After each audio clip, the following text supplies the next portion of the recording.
ಆದ್ಮೇಲೆ ನಾವಿವತ್ತ ನಿಜವಾಗಿಯೂ ದುಃಖದ ಸಂದರ್ಭದಲ್ಲಿ ಕೂಡಿದ್ದೀವಿ.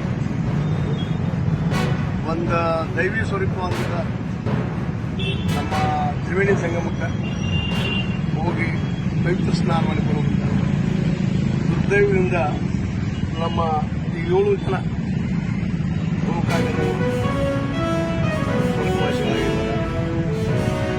ಅವರು ಮನೆಯವರು ನಿಜವಾಗಿಯೂ ದುಃಖದಲ್ಲಿದ್ದಾರೆ. ಅವರ ಒಂದು ದುಃಖದಲ್ಲಿ ನಾವು ಪಾಲ್ದಾರರಾಗಿ ಅವರಿಗೆ ಧೈರ್ಯ ಹೇಳುವಂಥ ಕೆಲಸವನ್ನು ನಾವು ಮಾಡಬೇಕಾಗಿದೆ. ಅವರ ಮನೆಯವರಿಗಾಯ್ತು, ಅವರಿಗಾಯ್ತು, ಅವ್ರು ನಂಬಿದವರಿಗಾಯ್ತು ಒಳ್ಳೆಯದಾಗಲಿ. ಸಾವಂತಿ ಯಾರಿಗೆ ಬಿಟ್ಟು ಹೋಗೋದು, ಆದ್ರೆ ಒಳ್ಳೆಯ ಕಾರ್ಯಕ್ಕೆ ಪುನರ್ ಕೆಲಸ ಹೋದಾಗ ಇದೊಂದು ಆಗ್ಯದ ದುರಂತ ಅಂತ ನಾವು ಅಂತೀವಿ. ಆದ್ರೆ ದೇವರಿಗೂ ಅಥವಾ ಒಂದು ಪರಮಾತ್ಮ ಬೇಕಂತ ಅವರು ನಂಬಿದ್ದಾರೆ.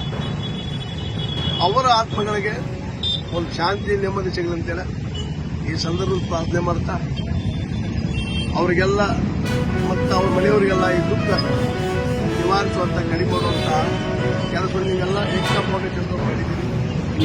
ಅಂದ್ರೆ ನಿಜವಾಗಿ ಖುಷಿ ಪಡುವ ವಿಷಯ ಈ ಸಂದರ್ಭ ಇರಬಾರ್ದು ನಾನು ಇದನ್ನ. ಆದ್ರೆ ಇವತ್ತು ನಮ್ಮ ಹಿಂದೂ ಮುಸ್ಲಿಂ ಅನ್ನುವಂತಹ ಒಂದು ಭೇದ ಹುಟ್ಟೋ ಸಂದರ್ಭದಲ್ಲ ಇವು ಭಾವೈಕ್ಯದ ನೆಲೆಯಲ್ಲಿ ಎಲ್ಲರೂ ಕೊಡ್ಕೊಂಡ ನಮ್ಮವರು ನಮ್ಮ ಜನ ಅನ್ನೋದೆಲ್ಲ ನಮ್ಮವರು ಮಾನವೀಯತೆ ನೋಡೋದಂತ ನೀವು ಇವತ್ತು ನಾವಿದ್ದು ಬಹಳ ಸಾಂದರ್ಭಿಕವಾಗಿ ಒಳ್ಳೆಯದಾಗಿದೆ. ನಾವೆಲ್ಲರೂ ಅವ್ರ ಮನೆಯವರಿಗೆ ಅವರ ಸಂಬಂಧಿಕರಿಗೆ ಒಂದು ಏನಪ್ಪ ಶಾಂತಿ ನೆಮ್ಮದಿ ಬದುಕ ಸಿಗದಂತ ದೇವರಲ್ಲಿ ಬೆಂಬಲ ಅವರ ಆತ್ಮಕ್ಕೆ ಇವರೆಲ್ಲರ ಆತ್ಮಕ್ಕೆ ಒಂದು ನಮನ ಸಲ್ಲಿಸಿ ನನ್ನ ಮಾತು ಮುಗಿಸ್ತಾ ಇದ್ದೀನಿ.